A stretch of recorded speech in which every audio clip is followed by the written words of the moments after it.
हम लोग सीटेट के लिए सोशल साइंस में इतिहास का इंपॉर्टेंट एमसीक्यू करने वाले हैं। पहला सवाल है, प्रारंभिक मानव समाज को क्या कहा जाता है? ऑप्शन है नगर समाज, शिकारी संग्रहकर्ता समाज, कृषक समाज या औद्योगिक समाज। तो प्रारंभिक मानव समाज को कहा जाता है शिकारी संग्रहकर्ता समाज। ऑप्शन नंबर बी सही उत्तर है। अगला सवाल है, शिकारियों के जीवन यापन के लिए मुख्य साधन क्या था? खेती, पशुपालन, शिकारी और संग्रह व्यापार। तो शिकारियों के जीवन यापन के लिए मुख्य साधन ऑब्वियस है कि शिकार और संग्रह होगा। अगला सवाल है, प्रारंभिक मानव ने अपने उपकरण मुख्यतः किससे बनाए थे? ब्रॉन्ज से, तांबे से, पत्थर से या लोहे से। प्रारंभिक मानव ने अपने उपकरण किससे बनाए थे? तो पत्थर से बनाए थे। ऑब्वियस, उसमें कुछ भी कोई धातु नहीं था, पत्थर ही था, तो पत्थर के औजार बनाए गए थे। नेक्स्ट क्वेश्चन है, लेयर्ड स्तरित पत्थर उपकरण किस युग का प्रतीक है? पुरापाषाण युग, मध्यपाषाण युग, नवपाषाण युग या धातु युग। लेयर्ड पत्थर उपकरण किस युग का प्रतीक है? तो लेयर्ड पत्थर उपकरण मध्यपाषाण युग का लक्षण है। अगला सवाल है, नवपाषाण युग की एक प्रमुख खोज थी? धातु, औजार, पहिया, कृषि या ईंट निर्माण। नवपाषाण युग की प्रमुख खोज थी कृषि।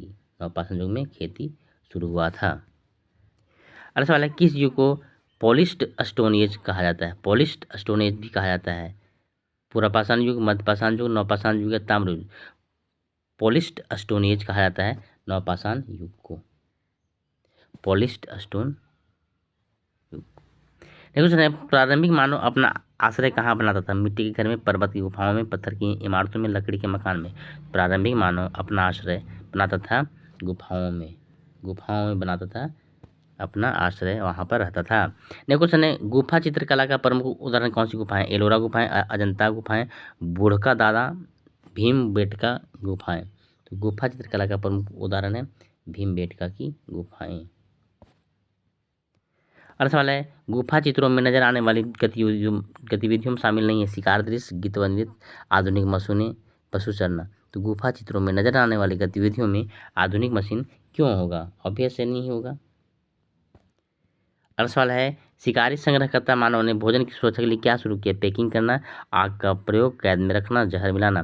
तो शिकारी संग्रहकर्ता मानव ने भोजन की सुरक्षा के लिए ऑब्वियस है आग का प्रयोग करेगा।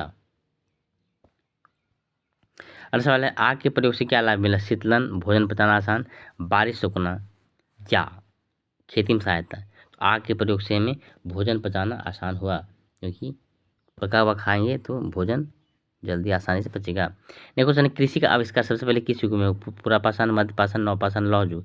अभी देखे थे कुछ देर पहले, कृषि का आविष्कार कब हुआ था? नवपाषाण युग में हुआ था कृषि का आविष्कार। ये बहुत इंपॉर्टेंट क्वेश्चन है।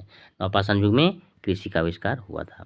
अगला क्वेश्चन है, प्रारंभिक मानव द्वारा पाले गए प्रमुख जानवरों से एक है हाथी, गाय, शेर, बाघ। तो प्रारंभिक मानव द्वारा पाले गए प्रमुख जानवरों से कौन सा होगा?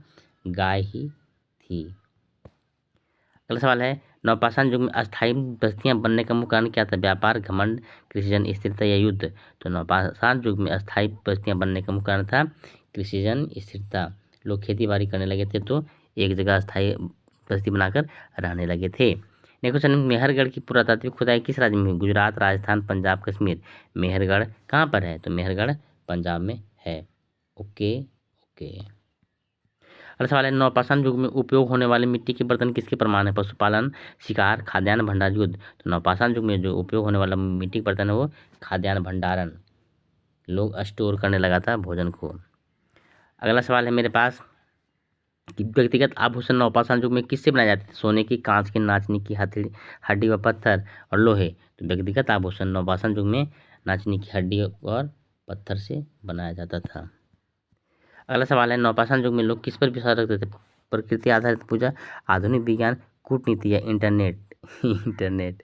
नवपाषाण युग में लोग किस पर विश्वास रखते थे? तो प्रकृति आधारित पूजा पर रखते थे। अगला सवाल है, शिकारी संग्रहकर्ता जीवन से कृषक जीवन में परिवर्तन क्या कहते हैं? औद्योगिकीकरण, कृषि क्रांति, सूचना क्रांति, शहरीकरण। तो शिकारी संग्रहकर्ता जीवन से कृषक जीवन में परिवर्तन को कहते हैं कृषि क्रांति कहते हैं। अगला सवाल है, रॉकी शेल्टर गुफाएं किस प्रकार की बस्तियां थी? मिट्टी की बनी, पेड़ों की चट्टानों में खोदी गई या पत्थर की इमारतें। रॉकी शेल्टर गुफाएं किस प्रकार की बस्तियां थी? रॉकी शेल्टर बस्तियां थी चट्टानों में खोदी गई बस्तियां। अगला सवाल है नवपाषाण युग में धान किस क्षेत्र में सबसे पहले विकसित हुआ? मेसोपोटामिया, नील घाटी, सिंधु घाटी, यूरोप। नवपाषाण युग में धान है सो सबसे पहले सिंधु घाटी में विकसित हुई। अगला सवाल है किस युग में लोग एक स्थान पर अस्थायी रूप से बसना शुरू कर दिया? अस्थायी रूप से बसना पूरा पाषाण में, मध्य पाषाण में, नवपाषाण में, 4 आर्य युग में अस्थायी रूप से लोग बसना नवपाषाण युग में। क्यों? क्योंकि नवपाषाण में खेती होने लगा था, तो खेती होने लगा तो लोग अस्थायी बस्ती बनाने लगा। सीधा सीधा बात है। अगला सवाल है भीमबेटका गुफाओं का काल अनुमानित है 100 वर्ष, 10,000 वर्ष, 2 मिलियन वर्ष, 500 वर्ष। तो भीमबेटका गुफाओं का काल अनुमानित है 10,000 साल पहले भीमबेटका में गुफाएं थी। अगला सवाल है नवपाषाण युग में पहिए का आविष्कार हाँ नहीं संभवतः प्रमाण नहीं। तो नवपाषाण युग में पहिए के आविष्कार का प्रमाण नहीं है। अगला सवाल है प्रारंभिक मानव की आर्थिक व्यवस्था किस प्रकार थी? बाजार आधारित, स्वनिर्भर, बैंक आधारित, डिजिटल भी हो सकता है। क्या बात है। तो इसका आंसर हो जाएगा स्वनिर्भर, सेल्फ सफिशिएंट इसका आंसर है। ये था अंतिम सवाल। नेक्स्ट अगली वीडियो में। Thanks for watching.